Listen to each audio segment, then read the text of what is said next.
Good afternoon. Hello. What can I do for you? I need medicine. Heparin. Right away. Do you have a prescription? No, I don't. But a man is in serious danger. Yeah, sure. A man is in danger. Never heard that one before. What? We don't just hand out drugs to junkies here. You need a prescription. You don't understand. It's not for me. This man could die. No prescription, no medicine. I'm sorry. How can you be so cruel? How can you live with yourself? Easy. I wake up, come to work, and do my job. And my job is to provide medicine to people who actually need it. How can I prove to you it's really for my friend? By providing a prescription. This is hopeless. I need to get it another way. I should go now. Goodbye.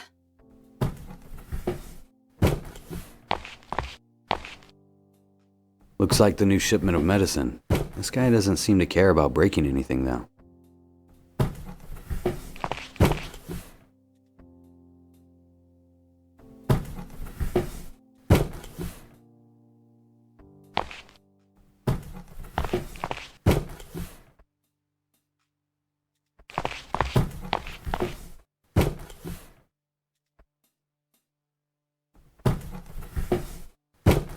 Here.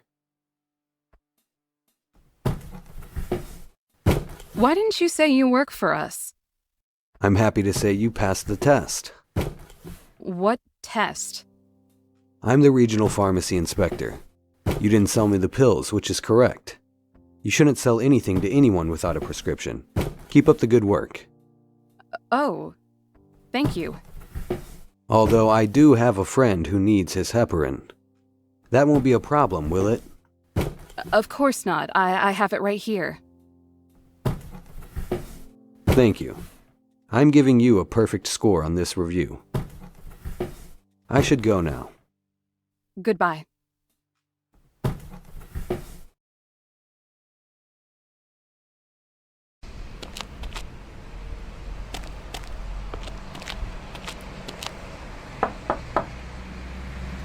I came back with your pills.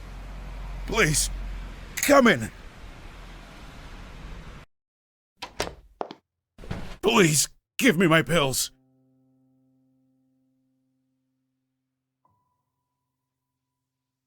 Here you are, sir.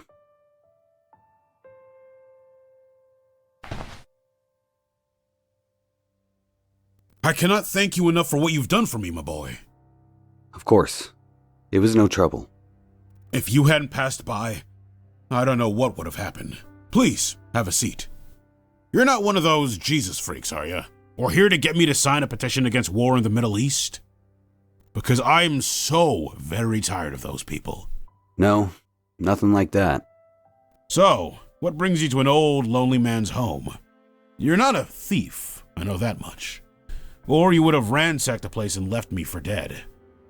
No, I just came to ask you a few questions. Very well. Let's have a seat then. Thank you.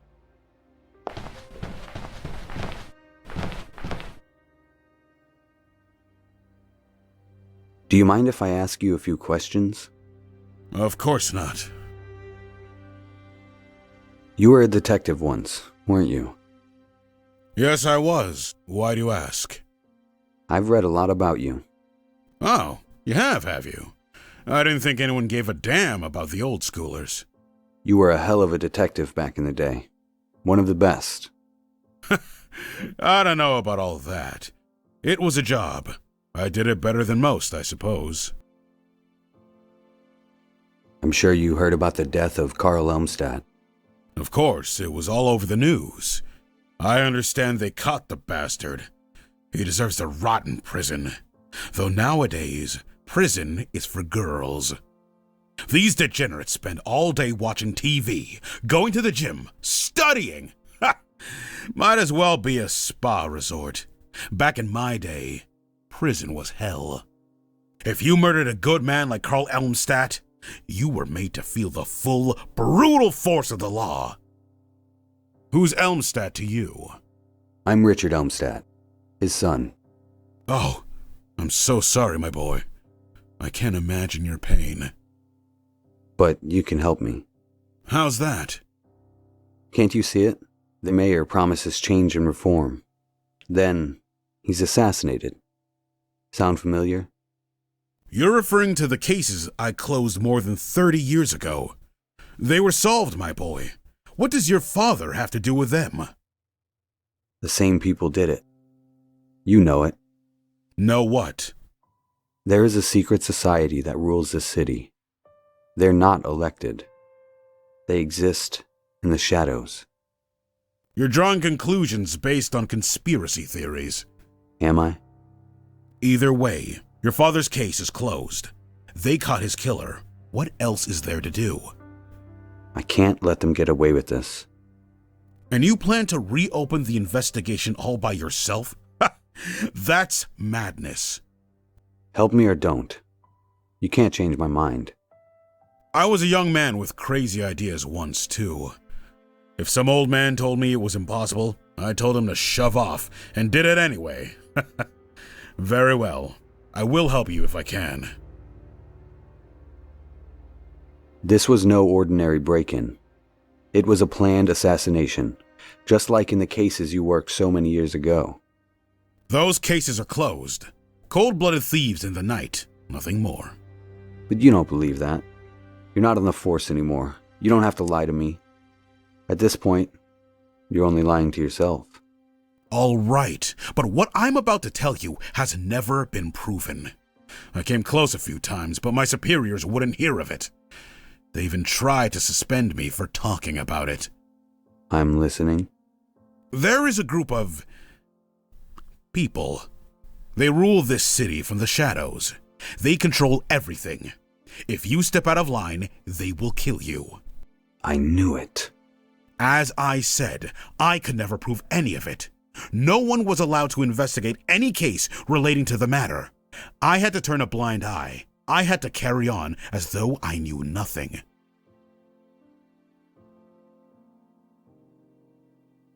What about those murders you investigated back in the 80s? They were similar to my father's case, weren't they?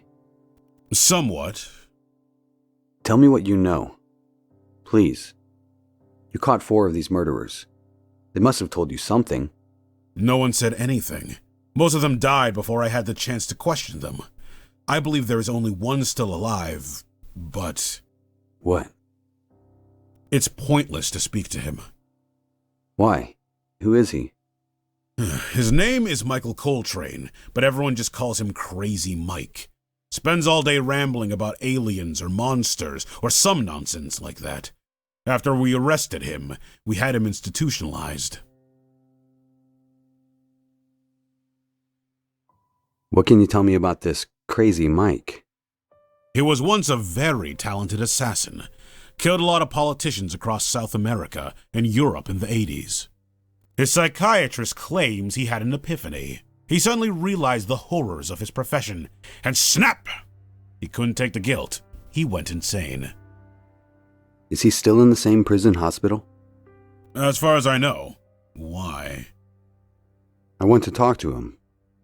And what do you plan to do? Kick down the door and demand to question a lunatic? They'll lock you up with him. You can't just visit a place like that. And even if you do see him, he won't tell you a thing. I can still picture the crazy look in his eyes when we busted his apartment. And the smell! He hadn't gotten up off the floor in a week. Pissed all over himself. Couldn't even speak except for some gibberish about the monsters. He was terrified. We never could get a confession out of him. Couldn't even get him to say a proper sentence. I can't imagine they cured him in that hospital. Still, I need to speak to him. It could help me a lot. You can try, but I wouldn't if I were you. But who are these people? Are they mobsters? A secret society? I really don't know.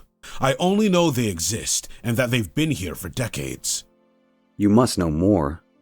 There were rumors that they moved through the city using underground tunnels, but that's impossible, and I never found any reason to believe that was true. That's all I know, my boy. Thank you, sir. This has been very helpful. I appreciate your help. Of course.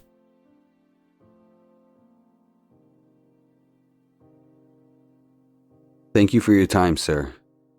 I'll let you be now. No trouble at all. It was a pleasure to meet you, Richard. Good luck with your investigation. And thanks again for helping me. You're a good man. Don't mention it.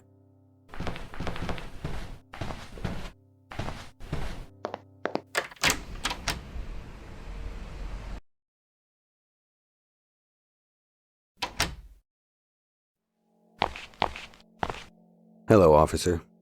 Good afternoon, sir. Can I help you? I'm here to visit Michael Coltrane. And you are? A friend of his. Mr. Coltrane is not allowed visitors.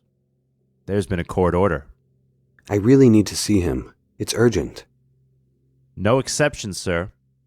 The only people allowed to see him are his doctors and those with explicit permission from the court. I cannot let you in. I see.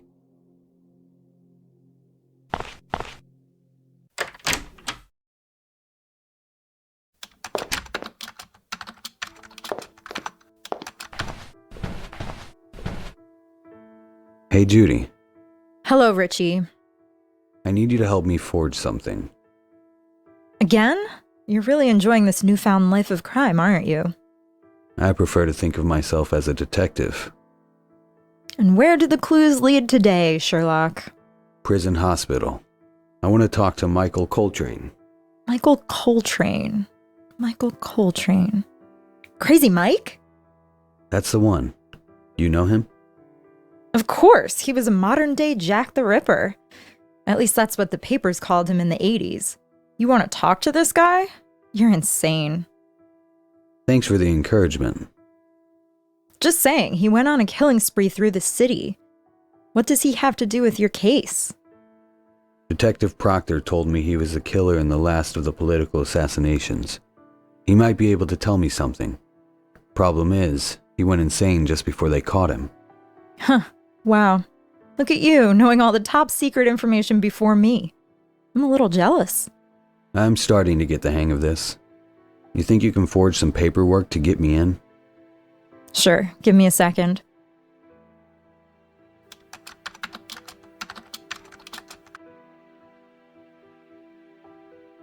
This should get you access to most of the prison wing. It's a clearance pass for a visiting psychiatrist.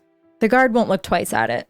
Just don't forget, your name is Dr. Frank Villarmo. You're my hero, Judy. What would I do without you? You know, not many people would help someone like me. Not after I left everyone I love. After I left you. Richard, I don't know if I can ever forgive you. I hoped that you would come back one day, but when you disappeared, that hurt. That hurt for a long time. Seeing you again is a little like picking at the scars, you know? If you want me to leave... No, stay. I need to know why you left. I need to hear you say it. I told you. I had my reasons.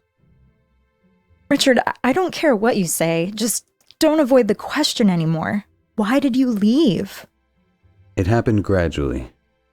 I felt myself pulling away from everyone, getting further and further. And then I reached a point when I couldn't speak to anyone. Why not? I was depressed. I would lie awake all night, unable to sleep. And when the morning came, I couldn't get out of bed. That's why you wouldn't sleep here? I didn't want to put that on you. You could have told me. I could have helped. We all could have. Patricia, Miranda, everyone. I know. I chose to be alone. But then being alone became too much. I couldn't escape the feeling. I started What? Tell me. sleeping with my models. I thought it would cure my depression, and it would work for a little while. I would forget how I felt. I'd forget everything. I would convince myself I was happy again. But before the night was over, everything would come crashing down on me again. Richard, Don't think you weren't good enough. I cared about you, I did. Once I started with that, I couldn't look you in the eye. I was so ashamed. Then I ran away, so that I wouldn't have to see you, or anyone else. I don't want forgiveness. I don't deserve that. And after I finish investigating my father's murder, I'll leave. I won't bother you again. I had no idea. I'm glad you told me. Thank you. Thank you for being honest. It's the least I can do. I'll talk to you soon. I should go. Sure.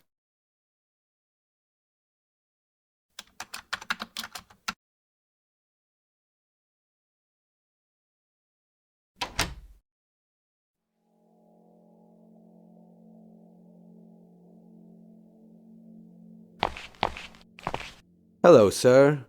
I am Dr. Frank Villiarmo. I would like to examine Michael Coltrane. Good afternoon, doctor.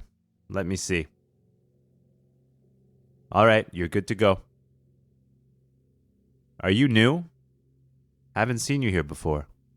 Yes, I've just arrived from the University of Alabama to study Mr. Coltrane.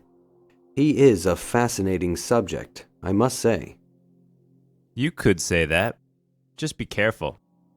The glass is bulletproof, so you're safe, but he does try to intimidate new people. Don't worry. I'm used to that. Can I be honest with you, doctor? Of course. This guy is mentally ill.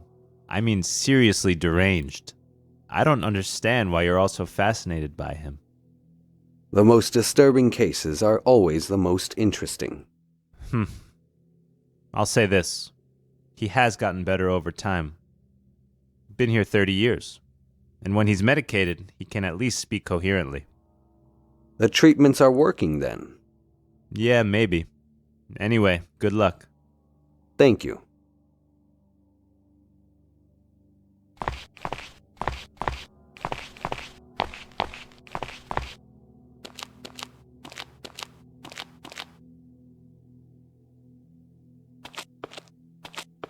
Hello?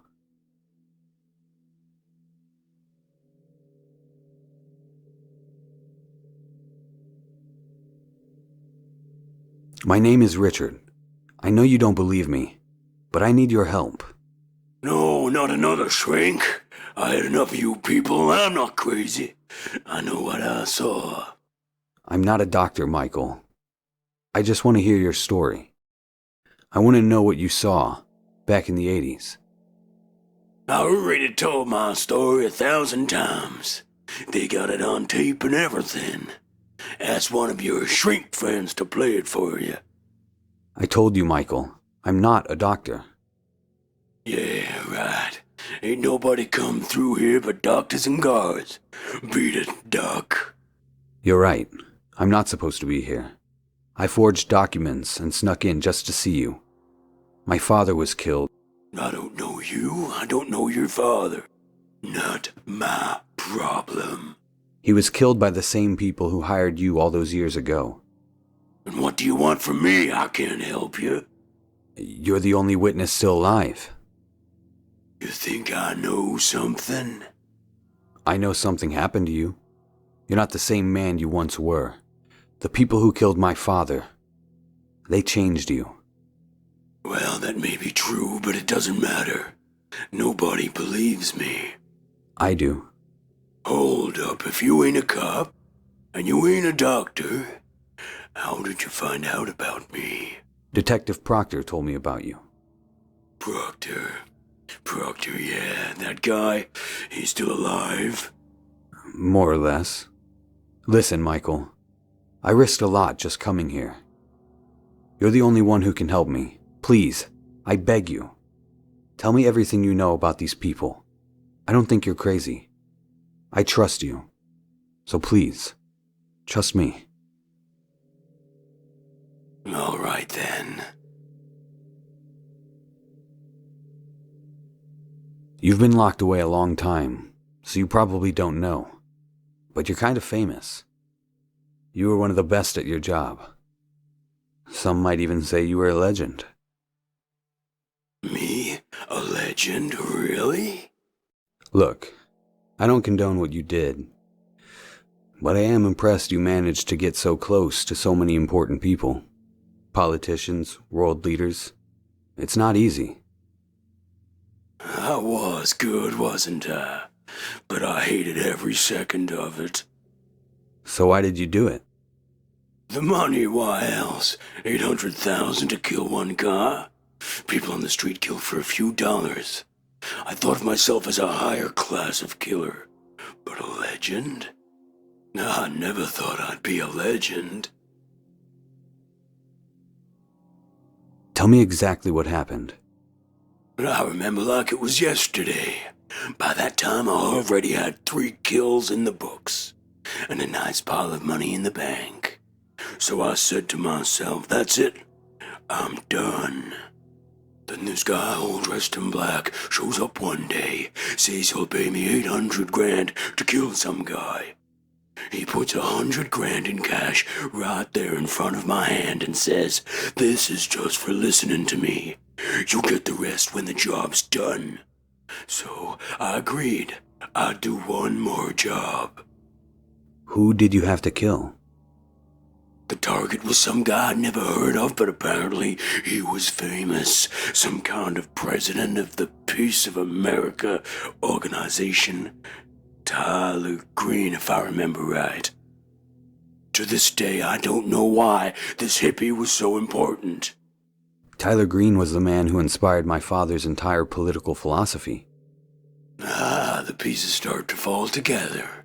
So I did the job. The guy in black said to meet him in this shack way out on the outskirts of the city. He asked for pictures for proof.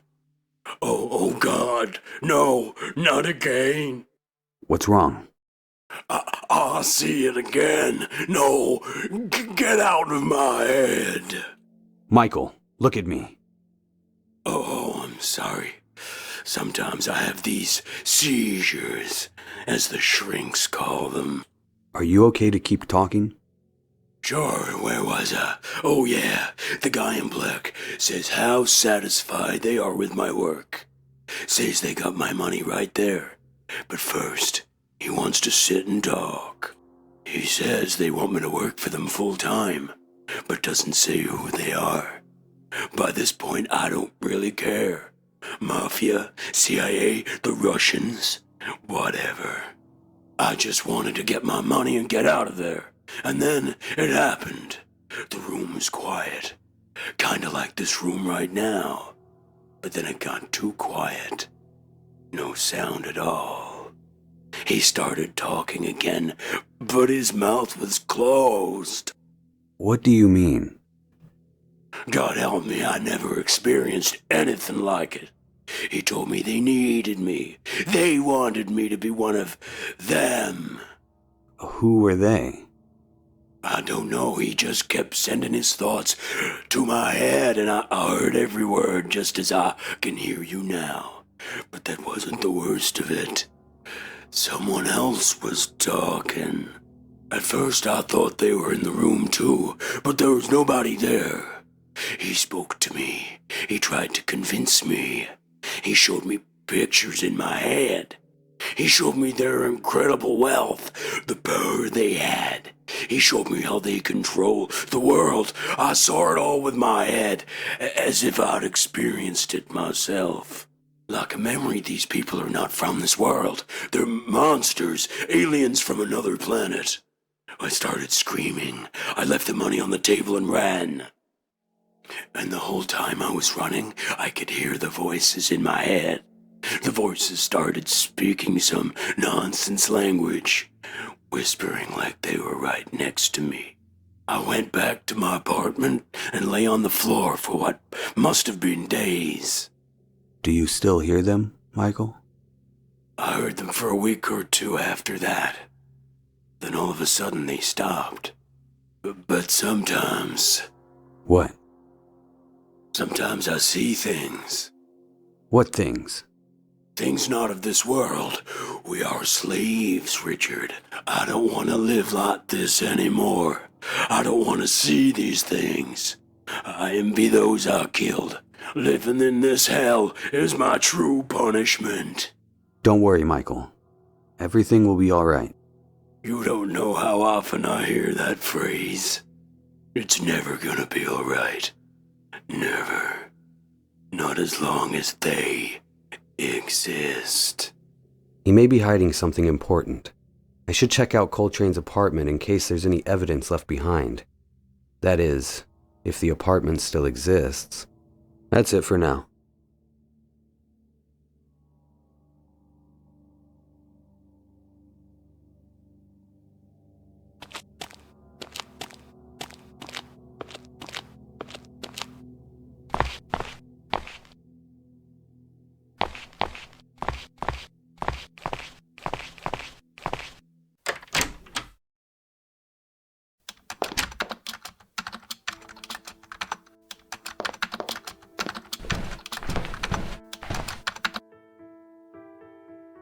Hey, just me.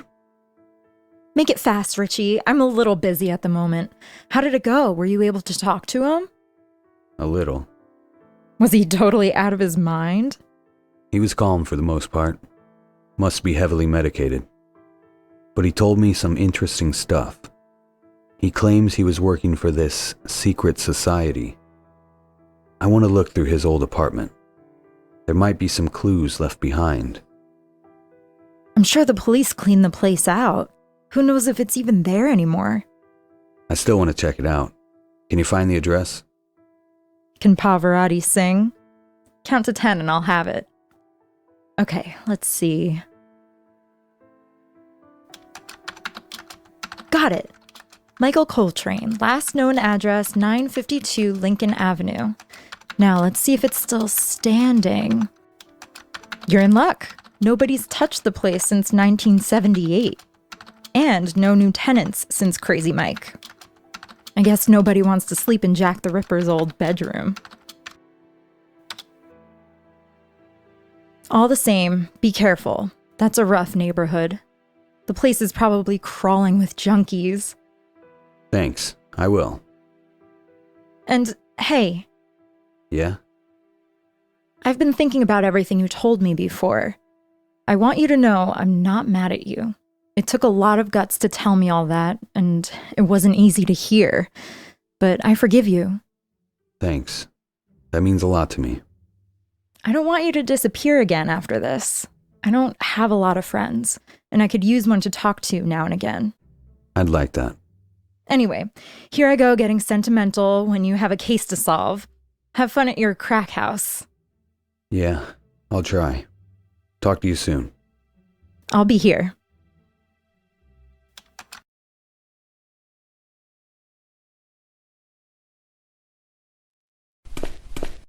Whoa, this place is a mess.